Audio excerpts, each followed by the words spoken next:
الحمد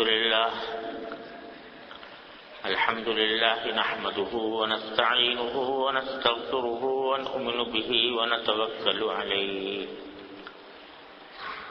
ونعوذ بالله من شرور أنفسنا ومن سيئات أعمالنا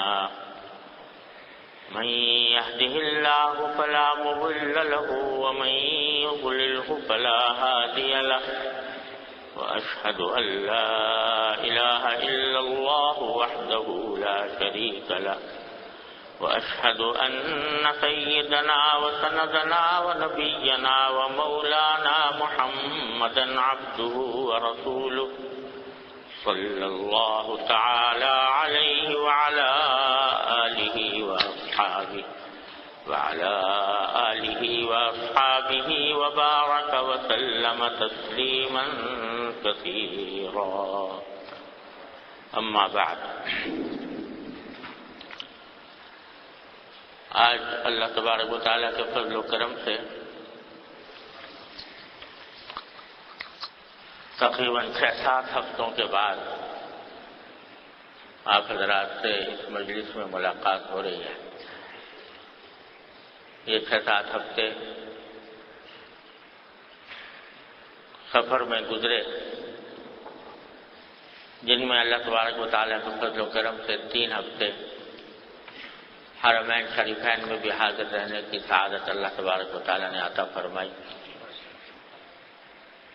اور الحمدللہ سب حضرات کے لیے دعا کی بھی توفیق ہوئی. اللہ تبارک و تعالیٰ اپنے فضل و کرم سے قبول فرمائے. اس سے پہلے کی مجلسوں میں کافی دن سے بیان چل رہا تھا اللہ جل جلالہ کی محبت کا، اور اس حدیث کی تشریح چل رہی تھی جس میں حضرت انس رضی اللہ تعالی عنہ نے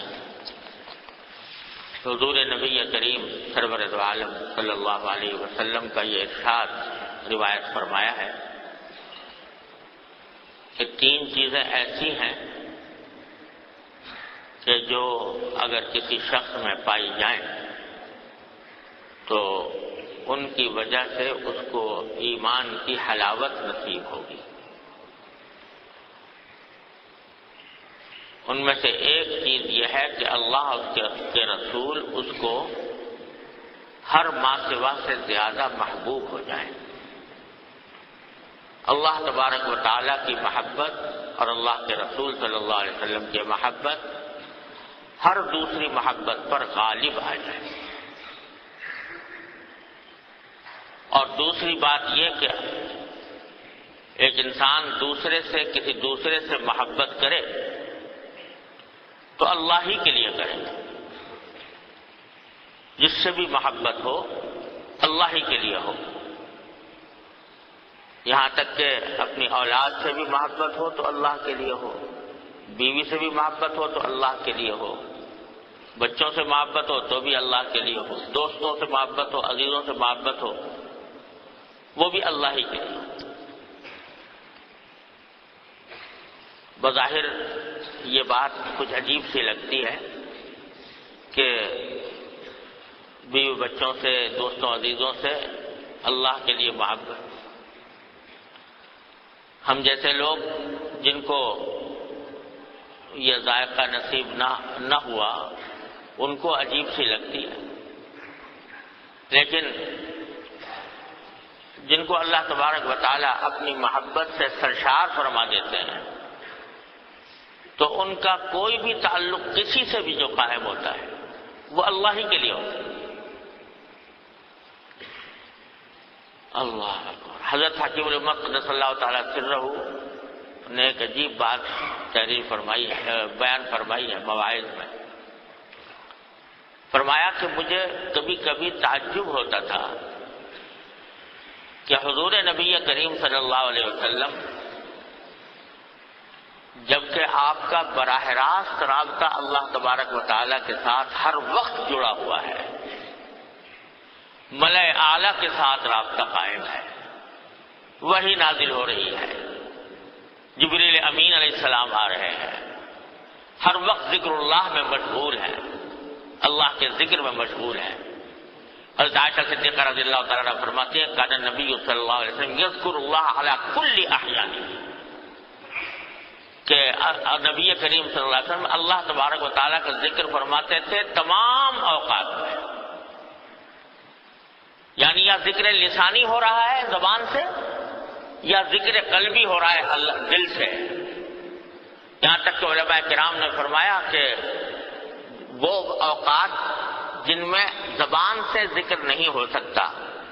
جیسا کہ آدمی مثلا بیت الخلاء میں ہے تو وہاں زبان سے ذکر کرنا جائز نہیں، یا جس وقت آدمی غسل کر رہا ہے اس وقت میں جبکہ وہ برہنہ ہے اس حالت میں ذکر کرنا جائز نہیں، لیکن ان حالات میں بھی سرکار دو عالم صلی اللہ علیہ وسلم کا ذکر قلبی جاری رہتا تھا۔ تو حضرت فرماتے ہیں کہ تعجب ہوتا تھا کہ جس ذات اقدس کا براہ راست تعلق اللہ تبارک و تعالیٰ کے ساتھ قائم ہے، وہی نازل ہو رہی ہے، فرشتے آ رہے ہیں، ذکر قلبی ہر وقت جاری ہے، آپ اپنی ازواج مطہرات کے ساتھ ہنسی دل لگی کی باتیں کیسے کر لیتے؟ کیونکہ اللہ تبارک و تعالیٰ کے ساتھ جس کا رشتہ جڑا ہوا ہو وہ تو ہر وقت اسی میں مستغرق رہے گا۔ تو پھر یہ کیا بات ہے کہ حضرت عائشہ صدیقہ رضی اللہ تعالیٰ عنہ کے کو حبشیوں کا کرتب بھی دکھا رہے ہیں اور حضرت عائشہ کے ساتھ دوڑ بھی لگا رہے ہیں، اور حضرت عائشہ صدیقہ رضی اللہ تعالیٰ عنہ کو 11 عورتوں کا قصہ بھی سنا رہے ہیں کہ 11 عورتیں تھیں، انہوں نے آپس میں یہ طے کیا تھا کہ ہم میں سے ہر ایک اپنے اپنے شوہر کا وصف بیان کرے گی کہ اس کا شوہر کیسا ہے، تو بڑا فصیح و بلیغ قسم کا وصف بیان کیا، بخاری شریف میں بھی ہے، شمائل ترمذی میں بھی ہے، ہر ایک نے عورت نے اپنا قصہ بیان کیا، یہ بھی بیان کر رہے ہیں۔ اور حضرت عائشہ صدیقہ رضی اللہ تعالی عنہا سے کسی نے پوچھا کہ جب نبی کریم صلی اللہ علیہ وسلم گھر میں آتے ہیں تو آپ کا کیا معمول ہوتا ہے؟ شاید پوچھنے والے کے دل میں یہ بات ہوگی کہ جب گھر میں آتے ہوں گے تب بھی مسلسل عبادت میں مصروف رہتے ہوں گے۔ تو حضرت عائشہ صدیقہ رضی اللہ تعالیٰ نے فرمایا کہ جب آپ گھر میں رہتے ہیں تو کان یکون فی محنت اہلی، وہ تو اپنے گھر کے کام کاج میں لگے ہوتے ہیں، کام کاج میں لگے ہوتے ہیں، گھر والوں کا گھر کے کام میں ہاتھ بھی بٹا لیتے ہیں اور بکری کا دودھ بھی دھو لیتے ہیں، کپڑے بھی دھو لیتے ہیں اور اپنے ازواج کے ساتھ خوش طبیعت کی باتیں بھی کر لیتے ہیں۔ ہر روز بلا ناغہ عصر کے بعد تمام ازواج کے پاس جانا اور تھوڑا تھوڑا وقت ان کے پاس گزارنا، یہ معمول تھا نبی کریم صلی اللہ علیہ وسلم، تاکہ کسی کا حق فوت نہ ہو، کسی کو تکلیف نہ پہنچے، سب کے پاس جا رہے ہیں۔ تو حضرت فرماتے ہیں کہ مجھے تعجب ہوتا تھا کہ جب اتنا زبردست قرب ہے اللہ جل جلالہ کے ساتھ، تو جس ذات کو اللہ جل جلالہ کے ساتھ اتنا زیادہ قرب ہو وہ اپنے یہ دنیا کے کاموں میں کیسے اس کا دل لگ جاتا ہے اور کیسے وہ اس میں اپنے آپ کو ازواج کے ساتھ کس طرح اس طرح کی زندگی گزار لیتے ہیں، یہ تعجب ہوتا تھا۔ اور تعجب اسی وجہ سے بھی ہوتا تھا کہ بہت سے اولیاء کرام صوفیاء اعظام کے بارے میں قصے مشہور ہیں کہ جب ان کو استغراق ہو جاتا ہے اللہ تبارک و تعالیٰ کی یاد میں، اللہ تعالیٰ کے ذکر میں، تو بس اوقات پہچاننا بھی بھول جاتے ہیں کون ہے۔ میں نے اپنے والد ماجد رحمۃ اللہ علیہ سے سنا، حضرت شیخ عبد القدوس گنگوہی رحمۃ اللہ علیہ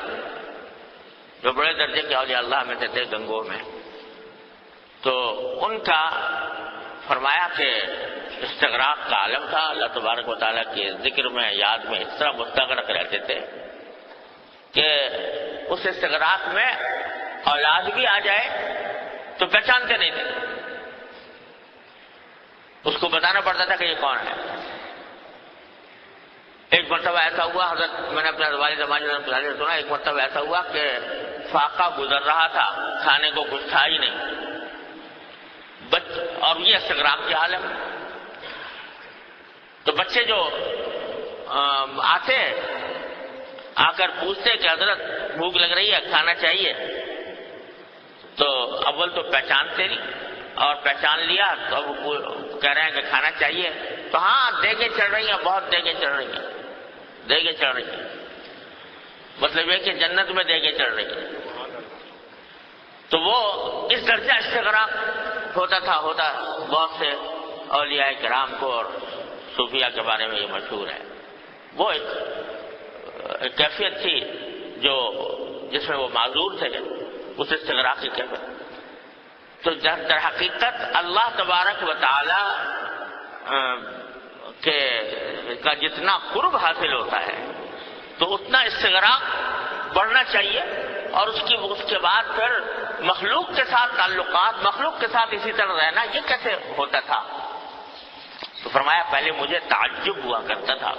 اس بات کے اوپر، لیکن الحمدللہ اب پتہ چل گیا کہ ہاں ایسا ہو سکتا ہے اور ہو جاتا ہے. یعنی جب خود پر گزری تو پتہ لگ گیا کہ ہاں یہ دونوں باتیں جمع ہو سکتی ہیں، دونوں باتیں ہو سکتی ہیں کہ اللہ تبارک و تعالیٰ کے ساتھ قرب بھی ہے اور ہر وقت رابطہ بھی استوار ہے، اور ساتھ ساتھ دنیا والوں کے ساتھ بھی دیکھنے میں وہی کام ہو رہا ہے جو دوسرے لوگ کر رہے ہیں. کیوں؟ اس لیے کہ وہ جب اللہ تبارک و تعالیٰ کا قرب حاصل ہوتا ہے، اللہ تبارک و تعالیٰ کی محبت ہوتی ہے، تو اللہ تبارک و تعالیٰ کی محبت ہی کے نتیجے میں بندے کو یہ فکر ہوتی ہے کہ یہ ساری مخلوق بھی اللہ کی مخلوق ہے، لہذا ان کے ساتھ محبت بھی در حقیقت اللہ ہی کے ساتھ محبت ہے، ان کے ساتھ تعلق بھی اللہ ہی کے ساتھ تعلق ہے. یہ کیفیت ہو جاتی ہے.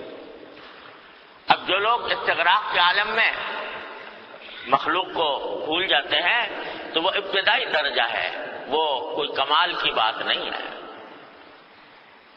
آپ نے سنا ہوگا منصور حلاج ایک بزرگ گزرے ہیں، تو وہ ان کو اللہ تبارک و تعالیٰ کے قرب کا ایک استغراق پیدا ہو گیا تھا، ایک حالت پیدا ہو گئی تھی. ہر چیز اللہ ہی اللہ نظر آتی تھی، کوئی چیز اللہ کے سوا نظر ہی نہیں آتی تھی. کہتے اور کوئی چیز اس کائنات میں ہے ہی نہیں سوائے اللہ کے، جو کچھ ہے وہ اللہ ہی ہے. یہ آسمان کچھ نہیں، یہ زمین کچھ نہیں، یہ دیواریں کچھ نہیں، یہ مکانات کچھ نہیں، یہ میرا وجود کچھ نہیں، جو کچھ ہے وہ اللہ ہی ہے، یہ اللہ ہی اللہ ہے. یہ کیفیت طاری ہو گئی تھی. تو اسی کیفیت میں مستغرق ہو کر کسی وقت کہہ بیٹھے کہ انا الحق، کہ میں بھی کچھ ہی نہیں ہوں، میرا وجود بھی کچھ نہیں ہے، اللہ ہی اللہ ہے، لہذا میں بھی اللہ ہی ہوں. اس لیے کہ میں کچھ ہوں ہی نہیں اور اللہ ہی اللہ ہے، تو میرا تو کوئی وجود ہی نہیں ہے، لہٰذا میں تو کچھ ہوں نہیں، میرا جو وجود ہے وہ بھی اللہ ہی کا وجود ہے. یہ کہہ بیٹھے. اب ظاہر ہے یہ کوئی آدمی کہے کہ میں اللہ ہوں یا میں حق ہوں، تو یہ تو کفر ہے. اس کی وجہ سے پھر ان کو سزا دی گئی کہ یہ تو کفر کا کلمہ ہے جو کہا انا الحق، تو اس واسطے سزا دی گئی، قتل ہوئے اسی میں قتل ہوئے، اس واسطے کہ یہ کہہ دیا کہتے بولتے تھے انا الحق انا الحق. لیکن حضرت مولانا رومی رحمۃ اللہ علیہ فرماتے ہیں کہ ایک انا الحق کہا تھا فرعون نے بھی یہ کہا تھا میں اللہ ہوں، یہی کہا تھا نا لئن اتخذت الہا غیری لاجعلنک من المسجونین، اس نے بھی کہا تھا انا الحق، اور منصور نے بھی کہا انا الحق. لیکن دونوں میں فرق یہ تھا کہ اس نے حق کو مٹا کر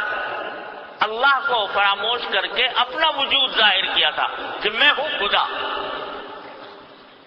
اس کا نتیجہ ہے کہ غرق ہوا. اور منصور نے اپنے آپ کو مٹا کر اللہ کے وجود کو ثابت کیا کہ اللہ ہی اللہ ہے، میں تو کچھ ہوں ہی نہیں. تو کہتے ہیں کہ گفت فرعون ان الحق گشت پس، گفت منصور ان الحق گشت مس. کہ وہ فرعون نے ان الحق کہا تھا، وہ تو پس ہوا، اللہ کے عذاب کا مورد بنا، اللہ نے اس کو ڈبو دیا. اور منصور نے ان الحق کہا تو وہ مست ہو گیا، یعنی اللہ تبارک و تعالیٰ کی ذات میں مست ہو گیا. تو یہاں تک لوگ جو ہیں وہ استغراق کے عالم میں اس طرح کی باتیں کہہ جاتے ہیں. تو ہمارے حضرت مجدود صاحب رحمۃ اللہ علیہ فرماتے ہیں کہ نہ پاس آؤ اتنا چلو دور ہو کر، نہ پاس آؤ اتنا چلو دور ہو کر، میں کچھ اور کہہ دوں نہ منصور ہو کر. یعنی اتنا بھی قرب کہ جس کے نتیجے میں آدمی منصور کی طرح اس طرح کی باتیں کرنے لگے، یہ بھی پسندیدہ نہیں ہے. اس واسطے یہ کہہ رہے ہیں کہ میں کچھ اور کہہ دوں نہ منصور ہو کر. تو یہ حالتیں طاری ہوتی ہیں، مختلف بزرگوں پر طاری ہوئی ہیں یہ حالتیں. لیکن جو سنت ہے نبی کریم سرور عالم صلی اللہ علیہ وسلم کی، اس کے بارے میں حضرت مجدد صاحب رحمۃ اللہ علیہ فرماتے ہیں، حضرت مجدد الفسانی رحمۃ اللہ علیہ فرماتے ہیں کہ منصور بچہ بود کہ در یک جرعہ، کہ در یک جرعہ بے ہوش شد. کہ منصور تو بچہ تھا، ایک گھونٹ پیا قرب کا، اسی سے بے ہوش ہو گیا. ایک قرب کا ایک گھونٹ پیا اور بے ہوش ہو گیا. منصور بچہ بود کہ در یک جرعہ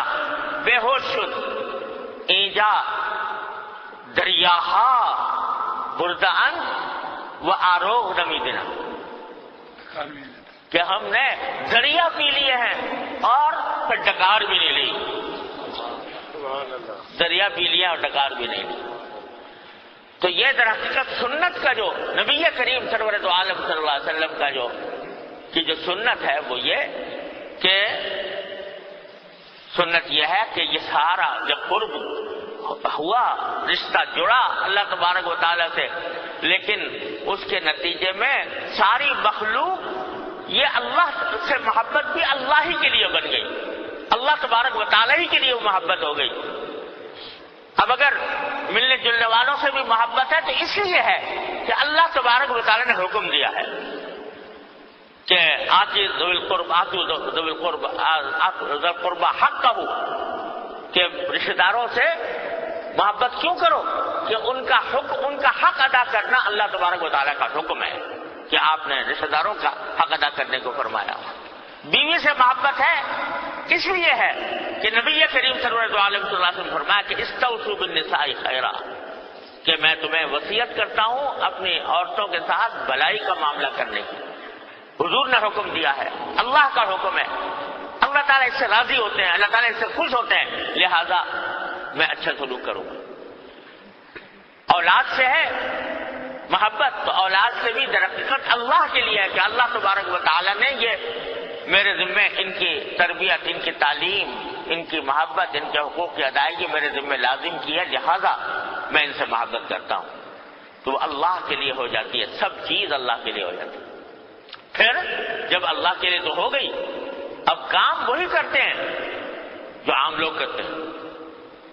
وہی اٹھنا، وہی بیٹھنا، وہی باتیں کرنا، وہی ہنسنا بولنا. اسی لیے ہمارے حضرت حکیم الامت قدس اللہ تعالیٰ سے روح فرماتے ہیں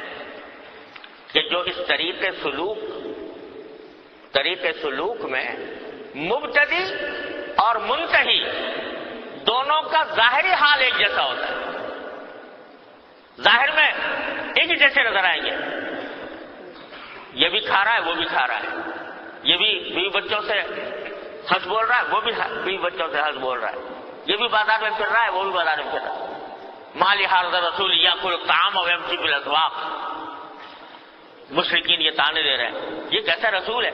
جو کھانا بھی کھاتا ہے اور بازار میں بھی پھرتا ہے؟ تو بازار میں تو عام آدمی بھی پھر رہا ہے اور رسول بھی پھر رہا ہے. بظاہر دیکھنے میں مبتدی اور منتہی دونوں کی حالت دونوں کی ایک جیسی ہوتی ہے دیکھنے کے اندر، لیکن حقیقت میں زمین و آسمان کا فرق ہوتا ہے. اب دیکھو ہم بھی مانگتے ہیں جنت، یا اللہ جنت عطا فرما دی، اللہم انی اسألک الجنہ، اور نبی کریم صلی اللہ علیہ وسلم نے بھی مانگی جنت، اللہم انی اسألک الجنہ وما قرب الیہا من قول و عمل، ہم نے بھی مانگی، حضور نے بھی مانگی۔ اور ایک وہ ہے کہ جب مرنے کا وقت آنے لگا تو مرنے سے ذرا پہلے اللہ تبارک و تعالیٰ نے جنت دکھا دی کہ دیکھو یہ ہے تمہارا انعام، یہ ہے تمہاری جگہ جنت میں، مرنے سے پہلے ہی دکھا دی اللہ تعالیٰ، جنت کا پورا نظارہ کرا دیا۔ تو جب جنت کا نظارہ کرایا تو منہ پھیر لیا بزرگ نے، منہ پھیر کر شعر پڑا کہ ان کان منزلتی فی الحب عندکم ما قد رأیت فقد ضیعت ایامی، کہ یا اللہ اگر میں نے جو آپ سے محبت کی تھی اس محبت کا درجہ یہی تھا، یہ باغ اور یہ پھول اور یہ پھل اور یہ شراب اور یہ لذائذ، اس کے لیے کی تھی میں نے محبت آپ سے، اگر یہ تھی یہی آپ کا یہی میرا درجہ تھا محبت میں، تو اس کا مطلب ہے کہ میں نے زندگی ضائع کر دی۔ میں نے تو آپ سے محبت اس جنت کی خاطر نہیں کی تھی، میں نے تو آپ کی ذات کی خاطر کی، آپ کی رضا کی خاطر کی تھی، تو جنت سے منہ پھیر لیا۔ اور ادھر رسول کریم صلی اللہ علیہ وسلم فرما رہے ہیں یا اللہ میں نے صرف جنت و نعیمہا، اے اللہ میں جنت بھی مانگتا ہوں، جنت کی نعمتیں بھی مانگتا ہوں آپ سے۔ تو حضرت فرماتے ہیں کہ دیکھو وہ صاحب جنہوں نے جنت سے منہ پھیر لیا وہ بظاہر دیکھنے میں بڑا اونچا مقام لگ رہا ہے کہ بھئی یہ جنت کی لذتوں سے کی وجہ سے اللہ کی محبت نہیں کر رہے، اللہ تعالیٰ کی محبت جو ہے وہ اللہ تعالیٰ کی ذات کی وجہ سے ہے، لیکن حقیقت میں مقام سرکار دو عالم صلی اللہ علیہ وسلم ہی کا بلند ہے، وہی مقام اونچا ہے۔ کیوں؟ اس لیے کہ مانگی آپ نے بھی جنت، مانگی ہم نے بھی جنت، لیکن ہم نے جنت مانگی اس واسطے کہ جنت میں مزے آئیں گے، مزہ آئے گا، اس میں لذیذ کھانے ملیں گے، اس میں لذیذ مشروبات ملیں گے، اس میں بڑا اچھے مناظر ہوں گے، بڑا مزہ آئے گا، ہم مزے کی خاطر مانگ رہے ہیں۔ اور سرکار دو عالم صلی اللہ علیہ وسلم جب جنت مانگ رہے ہیں تو وہ در حقیقت جنت اس لیے مانگ رہے ہیں کہ جنت باری تعالیٰ کی رضا کا مظہر ہے، باری تعالیٰ کی رضامندی کا مظہر ہے، اس لیے مانگ رہے ہیں۔ ان کے پیش نظر وہ نہیں ہے، وہ جیسے ہماری ذہن میں لذتیں ہیں وہ لذتیں نہیں ہیں، ان کے سامنے یہ ہے کہ یہ اللہ تبارک و تعالیٰ نے جب بندوں کے لیے یہ انعام مقرر کیا ہے تو میرا فرض یہ ہے کہ میں محتاج بن کر، میری بندگی کا تقاضا یہ ہے کہ محتاج بن کر اس کو مانگوں، اس سے آگے اس کی طرف اپنی رغبت ظاہر کروں، کیونکہ یہ اللہ تبارک و تعالیٰ کی رضا کا مظہر ہے۔ یہ ہے زمین و آسمان کا فرق دونوں میں، بظاہر دیکھنے میں ایک جیسا لگ رہا ہے کہ ہم بھی جنت مانگ رہے ہیں وہ بھی جنت، لیکن زمین و آسمان کا فرق ہے اس کی وجہ سے کہ باری تعالیٰ کی قرب کے مظہر کے طور پر مانگ رہے ہیں۔ حدیث میں بخاری شریف میں آتا ہے کہ حضرت ایوب علیہ السلام نہا رہے تھے، غسل کر رہے تھے، غسل کرتے کرتے آسمان سے تتلیاں گرنی شروع ہو گئی، سونے کی تتلیاں گرنی شروع ہو گئی، سب نہانا چھوڑ چھاڑ کے اور سونے کی تتلیاں پکڑنے روانہ ہو گئے، پکڑنے لگے، جمع کرنے لگے اپنے کپڑے میں۔ اللہ تبارک و تعالیٰ کی طرف سے آواز آئی کیا ایوب، کیا میں نے تم کو پہلے ہی بہت کچھ نہیں دے دیا جو سونے کی طرف لپک رہے ہو اور سونے کی تتلیاں جمع کرنے کی فکر کر رہے ہو؟ الم اکن اغنیتک، کیا میں نے تمہیں پہلے ہی غنی نہیں بنا رکھا، بہت کچھ نہیں دے رکھا؟ یہ بھی آزمائش ہے۔ تو کیا جواب دیا ایوب علیہ السلام؟ پیغمبر ہی جواب دیا بلا یا ربی، پروردگار آپ کو بہت نعمتیں دی ہیں، ولکن لا غنم بی عن برکت، لیکن مجھے آپ کی دی ہوئی برکت سے بے نیاز میں نہیں ہو سکتا، بے نیاز نہیں ہو سکتا۔ جب آپ عطا فرما رہے ہیں جب آپ عطا فرما رہے ہیں تو میرا کام یہ ہے کہ محتاج بن کر لپک کر شوق سے امنگ سے اس کو حاصل کروں. بندگی کا تقاضا یہی ہے. آپ تو دیں اور میں منہ پھیر لوں. یہ بندگی کا تقاضا نہیں. بندگی کا تقاضا یہ ہے کہ آگے بڑھ کے لوں. یہ آزمائش تھی حضرت ایوب علیہ السلام کی, پورے اترے اس میں. میں اس کی مثال دیا کرتا ہوں کہ ہمارے حضرت والد ماجد رحمۃ اللہ علیہ عید کا جب موقع آتا تھا تو ہم سب اولاد کو جمع کر کے عیدی دیا کرتے تھے. ایک ہدیہ عید کا دیا کرتے تھے. تو ہم لوگ الحمدللہ سب یہ برسر روزگار تھے, خوشحال تھے, سب کچھ تھا, لیکن لڑ کر لیا کرتے تھے. وہ کہتے بھائی اب کے 10 روپے ملیں گے. ہم کہتے نہیں جی اب کے تو مہنگائی زیادہ ہو گئی, 10 کے بجائے 15 دیں, 20 دیں. اس پر لڑ کر لیا کرتے تھے. تو اب سب ایسے تھے کہ جن کی کمائی ماشاءاللہ اچھی خاصی تھی, ان کو 10 روپے کی 15 روپے کی کوئی حاجت نہیں تھی, لیکن اس کی طرف اشتیاق ظاہر کر کے, احتیاط ظاہر کر کے لڑ کر لیا کرتے تھے کہ اور دیجیے اور دیجیے اور دیجیے. تو اور پھر ہوتا یہ تھا کہ جو حضرت والد صاحب عطا فرماتے اس کو لفافے میں بند کر کے اور اس کے اوپر لکھ کے کہ فلاں تاریخ کو حضرت نے یہ عطا فرمایا, اٹھا کے رکھ لیتے تھے, خرچ نہیں کرتے تھے. تو یہ معمول تھا. تو بات کیا تھی کہ اگر کوئی اور ویسے ہو تو 10 روپے لے کر یا 15 روپے لے کر ذہن میں تصور آئے گا بھی 10-15 روپے میں چائے پیئیں گے یا فلاں چیز خرید لیں گے یا فلاں اس سے فائدہ حاصل کر لیں گے. لیکن وہاں در حقیقت 10 روپے کی یا 20 روپے کی مقدار اور اس کی طرف نگاہ نہیں تھی, دینے والے ہاتھ کی طرف نگاہ تھی کہ اس ہاتھ سے جو مل رہا ہے یہ بڑی نعمت ہے. اس نعمت کا کی قدر و قیمت پہچان کر وہ اور زیادہ مانگا کرتے تھے. تو ایوب علیہ السلام اگر ہمارے سامنے ٹھیکیاں گرنی شروع ہو جائے سونے کی تو ہمارے ذہن میں تصور آئے گا بھی بڑا مال آ رہا ہے, اس کو بیچیں گے تو اس سے پیسے ملیں گے, اس سے اتنے سارے کام ہوں گے, یہ ہوگا وہ ہوگا, اس خاطر بھاگیں گے اس کو لینے کے لیے. ایوب علیہ السلام بھاگے تو ان کے ذہن میں سونا اتنا نہیں تھا, سونے کے منافع اتنے نہیں تھے, بلکہ دینے والے ہاتھ کی برکت کی طرف نگاہ تھی کہ دینے والا کس رحمت کے ساتھ, کس فیاضی کے ساتھ عطا فرما رہا ہے, تو اس کی طرف نگاہ تھی, اس کی طرف لے رہے تھے. تو یہ ہے جو حضرت فرماتے ہیں کہ مبتدی اور منتہی کی ظاہری حالت ایک جیسی ہوتی ہے, لیکن حقیقت میں زمین و آسمان کا فرق ہوتا ہے. وہ کسی اور طرح کا, کسی اور سوچ سے کام کر رہا ہوتا ہے اور مبتدی کسی اور سوچ. اور پھر حضرت نے ایک بڑی مزے کی مثال دی ہے مواعظ میں. فرماتے ہیں اس کی مثال ایسی ہے جیسے ایک دریا ہو,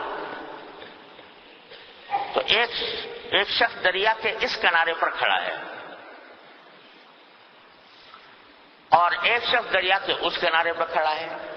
دریا پار کر کے دوسرے کنارے پر کھڑا ہے. اور ایک وہ ہے جو دریا کے بیچ میں موجوں میں کھیل رہا ہے, موجوں میں کھیل رہا ہے, موجوں سے لڑ رہا ہے. تو یہ بھی خشکی پر ہے, اور جو دریا پار کر گیا وہ بھی خشکی پر ہے. دونوں خشکی پر ہیں, دونوں ایک جیسے ہیں, ان کو کوئی مسئلہ نہیں پیدا ہو رہا, یہ بھی خشکی پہ وہ بھی خشکی پہ. جو دریا جو موجوں سے کھیل رہا ہے وہ دیکھنے میں بڑا بہادر معلوم ہوتا ہے, وہ بہادر معلوم ہوتا ہے کہ یہ گویا خشکی پر نہیں ہے بلکہ سمندر کی موجوں سے کھیل رہا ہے, موجوں سے لڑ رہا ہے. شب تاریخ بھی میں موج گرداب چنی حائل کجا آنند حال ماں سبک سارا نے ساحل. تو ساحل والا جو ہے وہ اس کو سمجھے گا کہ یہ ہے تھا, یہ بہادر ہے جو اس سے لڑ رہا ہے. اور یہ بھی خشکی پر وہ بھی خشکی پر, دونوں ایک جیسے نظر آ رہے ہیں. لیکن یہ جو خشکی پر ہے ادھر جو کھڑا ہے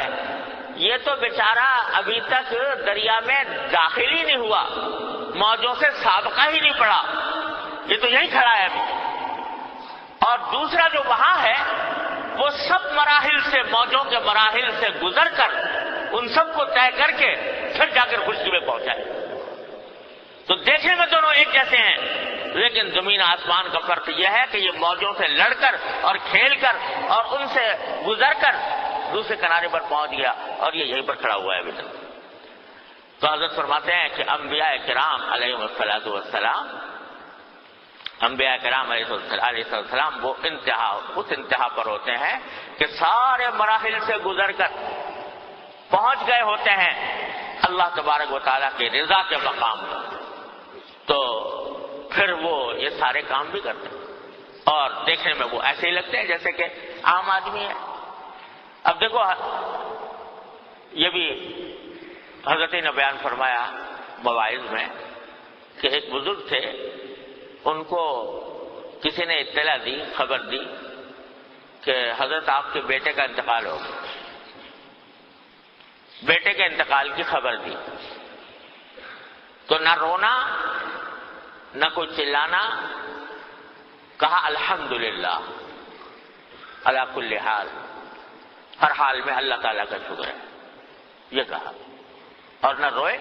نہ کوئی بظاہر غم کا اظہار کیا۔ تو اب بظاہر یہ مقام بڑا اونچا لگتا ہے کہ اتنا بڑا صدمہ پہنچا اور آدمی بجائے اس پر رنجیدہ ہونے کے اللہ تعالیٰ کا شکر ادا کر رہا ہے۔ دوسری طرف نبی کریم صلی اللہ علیہ وسلم کے صاحبزادے کا انتقال ہوا تو کیا فرمایا؟ انا بفراقک یا ابراہیم لمحزونون، کیا ابراہیم ہم تمہاری جدائی سے بڑے غمگین ہیں۔ نواسے کی جان نکل رہی تھی، آپ کے آغوش مبارک میں لا کر ڈالا گیا حضرت زینب رضی اللہ تعالیٰ عنہ کے صاحبزادے کو، جان اس وقت نکل رہی تھی، روح قبض ہو رہی تھی، چشم مبارک سے آنسو بہہ پڑے، آنسو ٹپک پڑے اس کو دیکھ کر۔ کسی صحابہ نے پوچھا کہ یا رسول اللہ آپ بھی رو رہے ہیں؟ تو آپ نے فرمایا کہ یہ تو ایک رحمت ہے جو اللہ نے اپنے بندوں کے دل میں ڈالی ہے۔ تو آپ غمگین ہو رہے ہیں، آنسو بھی بہا رہے ہیں، اور وہ بزرگ جو ہیں وہ اپنے بیٹے کی خبر سن کر کیا ہو رہے ہیں؟ الحمدللہ کہہ رہے ہیں۔ تو حضرت فرماتے ہیں کہ وہ بزرگ جنہوں نے بیٹے کی خبر سن کر الحمدللہ کہا، وہ فرشتے ہوں تو ہوں، انسان نہیں ہو سکتے۔ ہمارے دوست کرتے فرشتے ہوں تو ہوں، انسان نہیں ہو سکتے، کیونکہ انسان کا تقاضا یہ ہے کہ وہ ایسے موقع پر غمگین ہو، اور سرکار دو عالم صلی اللہ علیہ وسلم غمگین ہوئے تو وہ اللہ تبارک و تعالی نے جو فرمایا لَنَبْلُوَنَّكُمْ بِشَيْءٍ مِّنَ الْخَوْفِ وَالْجُوعِ وَنَقْصٍ مِّنَ الْأَمْوَالِ وَالْأَنفُسِ وَالثَّمَرَاتِ، ہم تمہیں آزمائیں گے، کبھی تمہارے مال میں کمی کر دیں گے، کبھی تمہاری جانوں میں کمی کر دیں گے، کبھی تمہاری پیداوار میں کمی کر دیں گے، اس لیے کریں گے تاکہ دل پہ تمہارے کچھ چوٹ لگے، چوٹ لگانا ہی مقصود ہے۔ اور اس موقع پر بشر الصابرین الذین اذا اصابتهم مصیبۃ قالوا انا للہ وانا الیہ راجعون، وہاں تم سے مطلوب یہ ہے کہ انا للہ کہو، انا للہ وانا الیہ راجعون کہو، تمہاری بندگی کا تقاضا یہ ہے۔ بہادری مت دکھاؤ اللہ میاں کے سامنے کہ آپ کتنی چوٹیں لگاتے رہو، ہم بہت بہادر ہیں، الیاذ باللہ۔ بہادری دکھانا اللہ تعالیٰ کے سامنے نہیں، بہادری نہیں بلکہ شکستگی، اپنی شکستگی تسلیم کرو اللہ کے سامنے، کہو انا للہ وانا الیہ راجعون، انا بفراقک یا ابراہیم لمحزون، یہ بندگی کا مقام ہے۔ ہمارے بڑے بھائی مرحوم تھے، اللہ تعالیٰ ان کے درجات بلند فرمائے، حضرت یہ مولانا محمود اشرف صاحب کے والد، ہمارے سب سے بڑے بھائی حضرت حکیم الامہ قدس اللہ تعالیٰ صدر سے بیعت تھے، اور بزرگوں کی صحبت بڑی اللہ تعالیٰ نے عطا فرمائی تھی۔ شعر بھی بڑے اچھے کہتے، شاعر کلام چھپا ہوا ہے ان کا، ایک شعر بڑا اچھا شعر ہے کہ فرمایا اس قدر بھی ضبط غم اچھا نہیں، اس قدر بھی ضبط غم اچھا نہیں۔ توڑنا ہے حسن کا پندار، کیا حسن کا پندار توڑنا چاہتے ہو کہ بہادری دکھا کر اور غم کو ضبط کر کے کہ آپ جتنے بھی غم دیتے رہو ہم تو کوئی اثر ہی نہیں لیں گے؟ نہیں، وہاں تو جب چوٹ لگائی جا رہی ہے تو اس کا بندگی کا تقاضا یہ ہے کہ ہاں چوٹ کا احساس کرو اور کہو انا للہ و انا الیہ راجعون۔ تو حضرت ہمارے فرماتے ہیں، بات دور نکل گئی، حضرت فرماتے ہیں کہ یہ مقام انبیاء کرام علیہ السلام کا جو مقام ہے وہی در حقیقت مقام محمود ہے، وہی مقام محمود ہے کہ بندگی کا تقاضا یہ ہے کہ خوشی سے خوش ہو اور رنج سے رنج ہو، خوشی کے موقع پر شکر ادا کرے، رنج کے موقع پر صبر کا مظاہرہ کرے، انا للہ و انا الیہ راجعون، یہ ہے مقام۔ تو یہ جو فرمایا حدیث میں کہ جس سے محبت ہو وہ کس کے لیے ہو؟ وہ اللہ ہی کے لیے ہو، یہ ہے سنت کا مقام کہ محبتیں مطلوب ہیں لیکن مطلوب ہیں اللہ کے لیے، اس وجہ سے کہ اللہ تبارک و تعالی نے حکم دیا ہے کہ اپنی اولاد سے محبت کرو، اپنے والدین سے محبت کرو، اپنے بہن بھائیوں سے کرو، اپنے عزیز و اقربا سے کرو، اپنے دوستوں سے کرو، ساری مخلوق سے کرو، سارے مخلوق سے کرو۔ ہمارے حضرت فرمایا کرتے تھے، حضرت عارفی قدس اللہ تعالیٰ سے رہو، کہ اگر کوئی شخص یہ دعویٰ کرے کہ مجھے اللہ تعالیٰ سے محبت ہے تو اللہ تعالیٰ فرماتے ہیں اس کی آزمائش یہ ہے، اس کا امتحان یہ ہے کہ اگر مجھ سے محبت ہے تو پھر میری مخلوق سے بھی محبت کرو، اگر مجھ سے محبت ہے تو میری مخلوق سے بھی محبت کرو۔ تو یہ اگر اس مخلوق سے محبت ہے تو معلوم یہ پتہ ہوتا ہے کہ ہاں اللہ تبارک و تعالیٰ سے بھی محبت ہے۔ تو الحمدللہ حضرت فرماتے ہیں، حضرت قیب المقت قدس اللہ تعالیٰ عنہ فرماتے ہیں کہ پہلے سمجھ میں نہیں آتا تھا کہ حضور اقدس صلی اللہ علیہ وسلم اس مقام پر پہنچنے کے بعد پھر ازواج مطہرات کے ساتھ اور اپنے گھر والوں کے ساتھ کس طرح یہ ہنسی دل لگی بھی کر لیتے ہیں، لیکن فرمایا اب الحمدللہ سمجھ میں آنے لگا۔ اور سمجھ میں کیا آنے لگا کہ اللہ تعالیٰ نے وہ چیز عطا فرما دی حضرت، یہاں تک عطا فرما دی کہ ایک مرتبہ حضرت نے خود بیان فرمایا ہے کہ میری اہلیہ ایک دن مجھ سے کہنے لگی، حضرت فرماتے ہیں کہ میری اہلیہ مجھ سے کہنے لگی کہ آپ کا مجھ پہ کیا احسان ہے، مجھ سے اگر آپ کوئی محبت کرتے ہو یا مجھ سے اگر کوئی آپ حسن سلوک کرتے ہو تو میرے لیے تھوڑی کرتے ہو، وہ تو اللہ کے لیے کرتے ہو، جو کچھ محبت کر رہے ہو، جو کچھ بھی حسن سلوک کر رہے ہو وہ اللہ کے لیے کر رہے ہیں آپ، تو میرے لیے تو کچھ نہ ہوا براہ راست۔ تو حضرت نے اس کی تردید نہیں فرمائی، یہ نہیں فرمایا کہ نہیں میں تمہارے لیے کرتا ہوں، تردید نہیں فرمائی، لیکن یہ فرمایا کہ بیوی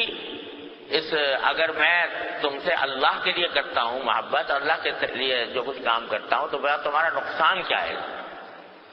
تمہارا تو اور کچھ اور فائدہ ہے،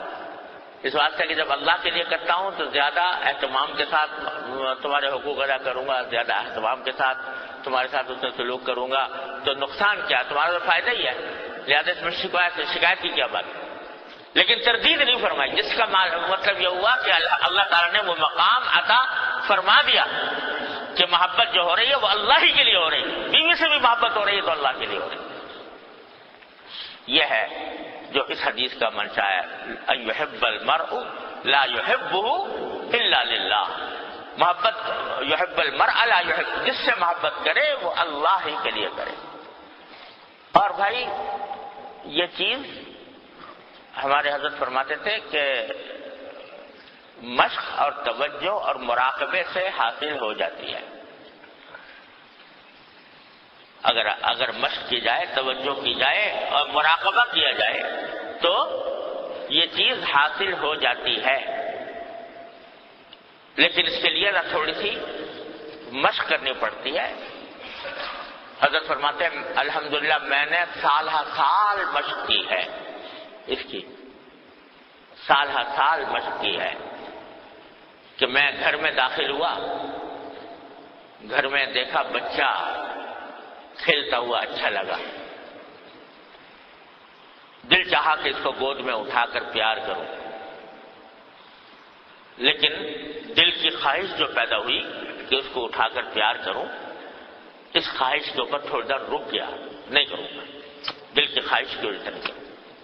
رک گیا۔ تھوڑی دیر کے بعد یہ تصور کیا،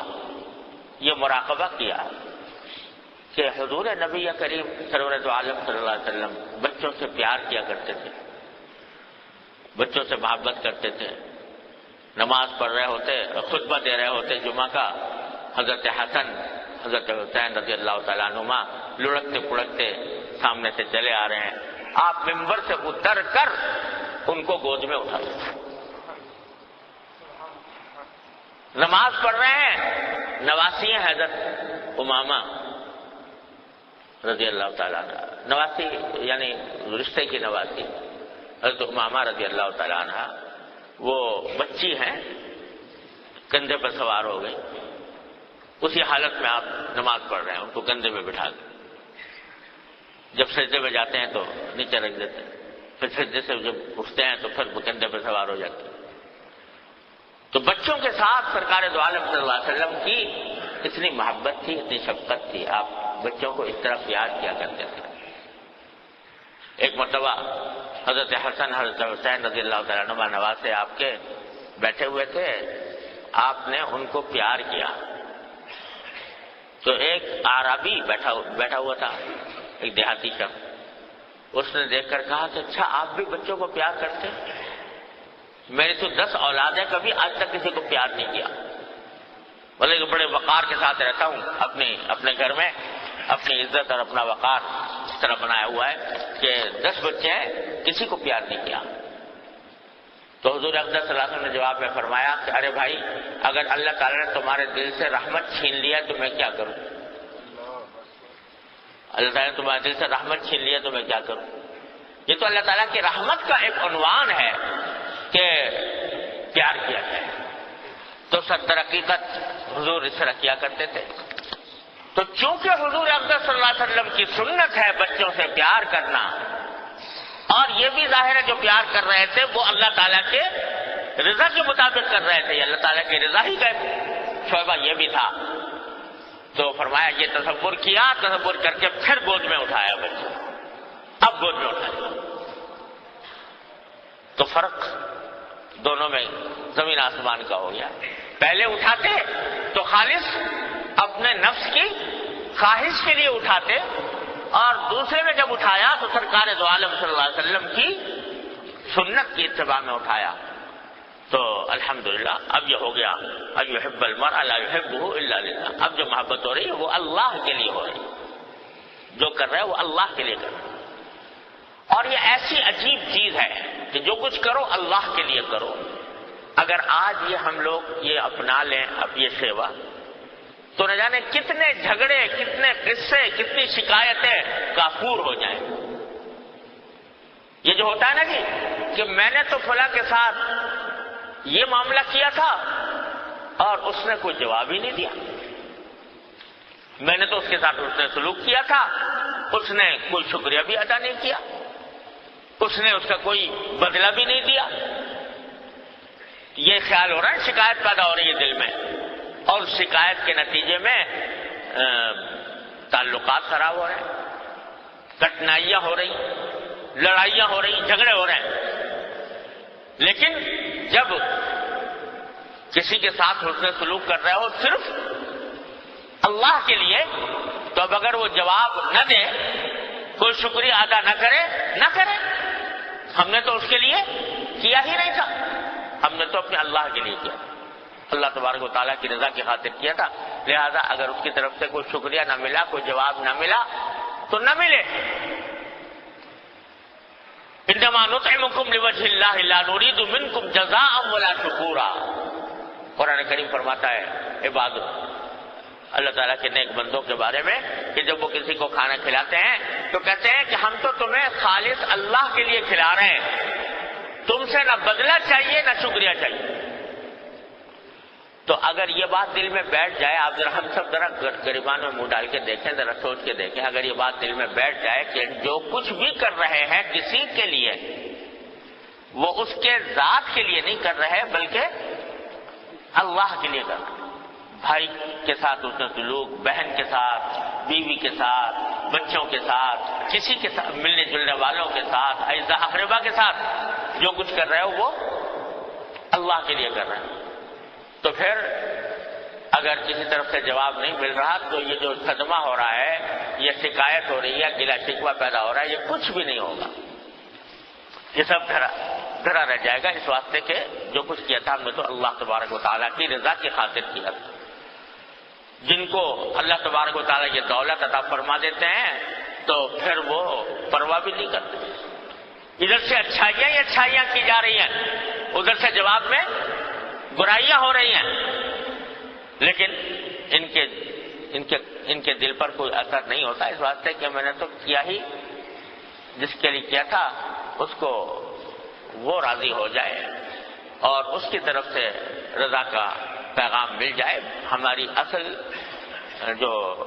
جو مقصد ہے وہ حاصل ہو گیا۔ تو بھائی یہ جو حدیث میں فرمایا گیا ہے کہ لا يحب المرء ان يحب المرء لا يحبه الا لله، جس سے محبت کرو اللہ کے لیے کرو، حقیقت تو یہ ہے کہ اگر یہ بات دل میں بیٹھ جائے اور اللہ تبارک و تعالیٰ اس پر عمل کی توفیق عطا فرما دے تو بہت سے دلیدر دور ہو جائیں، بہت سے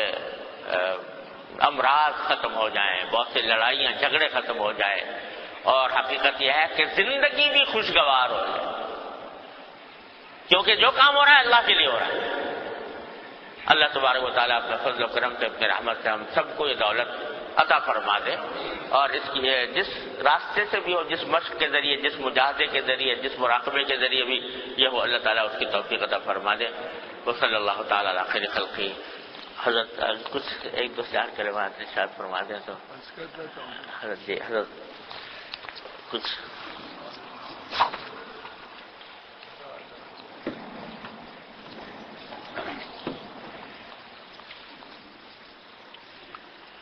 سبحان اللہ